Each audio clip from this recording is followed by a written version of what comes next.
Ada seorang lain yang bernama Ananias.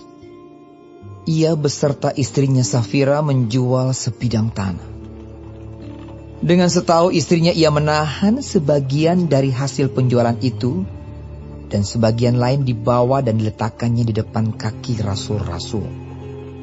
Tetapi Petrus berkata, Ananias, mengapa hatimu dikuasai iblis, sehingga engkau mendustai Roh Kudus dan menahan sebagian dari hasil penjualan tanah itu? Selama tanah itu tidak dijual, bukankah itu tetap kepunyaanmu? Dan setelah dijual, bukankah hasilnya itu tetap dalam kuasamu? Mengapa engkau merencanakan perbuatan itu dalam hatimu?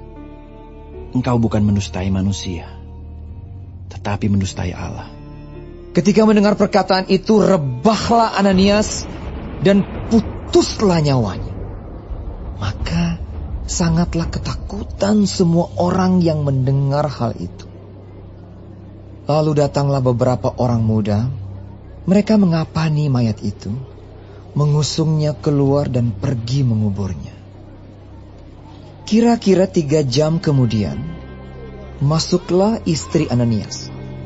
Tetapi ia tidak tahu apa yang telah terjadi. Kata Petrus kepadanya, Katakanlah kepadaku, dengan harga sekiankah tanah itu kamu jual? Jawab perempuan itu, Betul sekian. Kata Petrus, Mengapa kamu berdua bersepakat untuk mencobai Roh Tuhan? Lihatlah, orang-orang yang baru mengubur suamimu berdiri di depan pintu, dan mereka akan mengusung engkau juga keluar. Lalu rebahlah perempuan itu seketika itu juga di depan kaki Petrus, dan putuslah nyawanya. Ketika orang-orang muda itu masuk, mereka mendapati dia sudah mati. Lalu mereka mengusungnya keluar dan menguburnya di samping suaminya. Maka sangat ketakutanlah seluruh jemaat dan semua orang yang mendengar hal itu.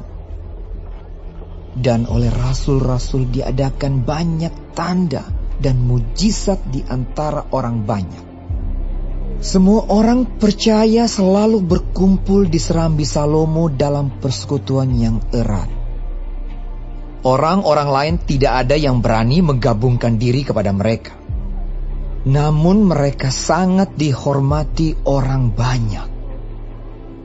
Dan makin lama, makin bertambahlah jumlah orang yang percaya kepada Tuhan, baik laki-laki maupun perempuan.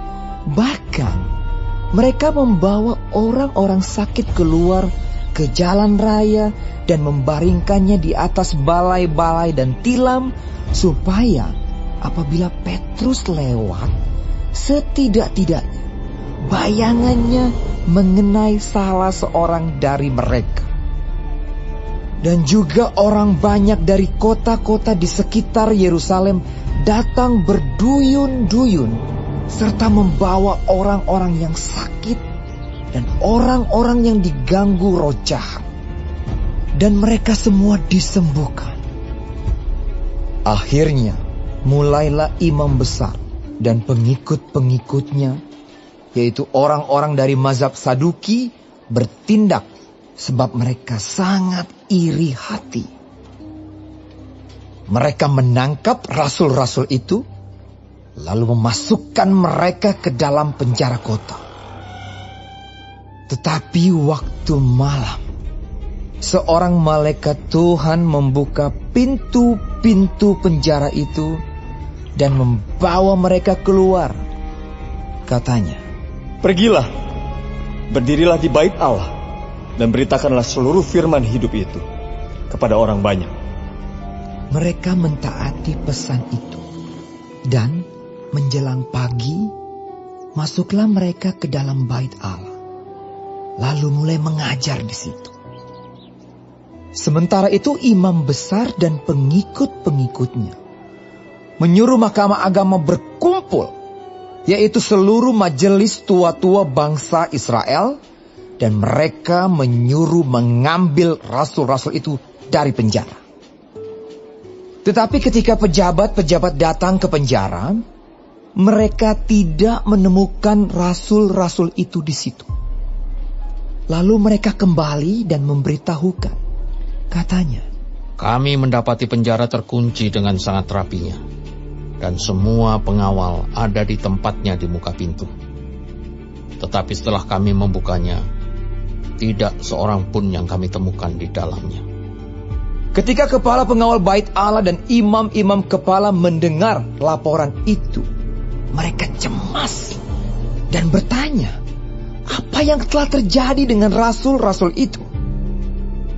Tetapi datanglah seorang mendapatkan mereka dengan kabar. Lihat, orang-orang yang telah kamu masukkan ke dalam penjara ada di dalam bait Allah dan mereka mengajar orang banyak.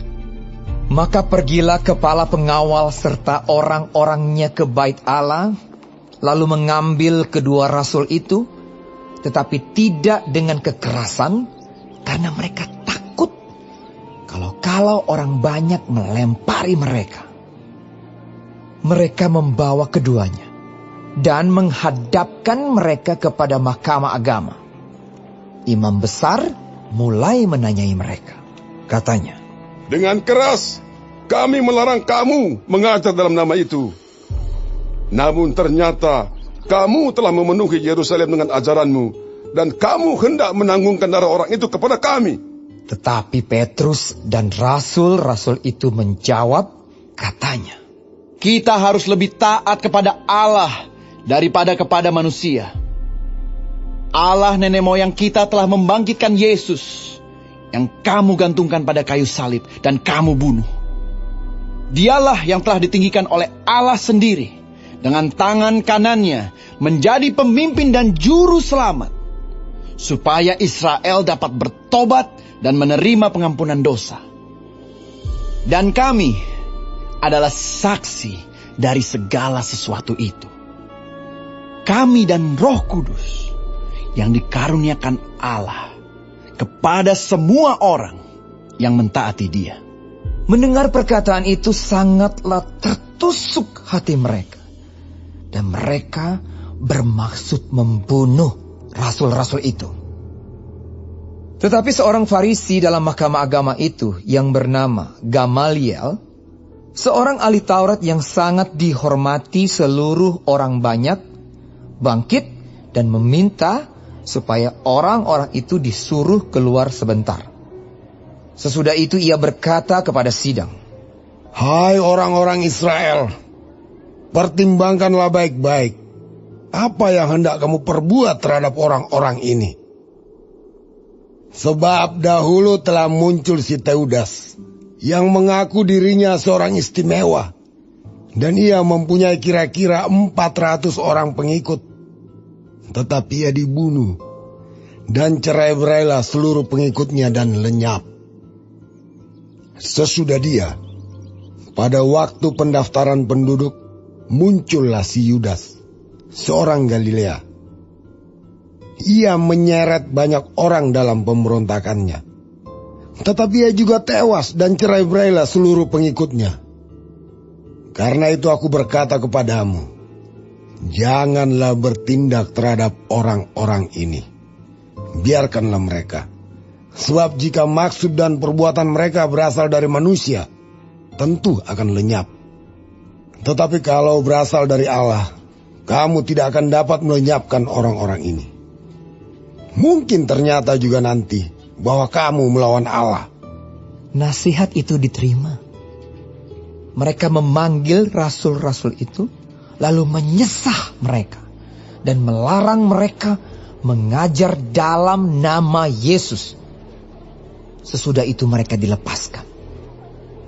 Rasul-rasul itu meninggalkan sidang mahkamah agama dengan gembira, karena mereka telah dianggap layak menderita penghinaan oleh karena nama Yesus.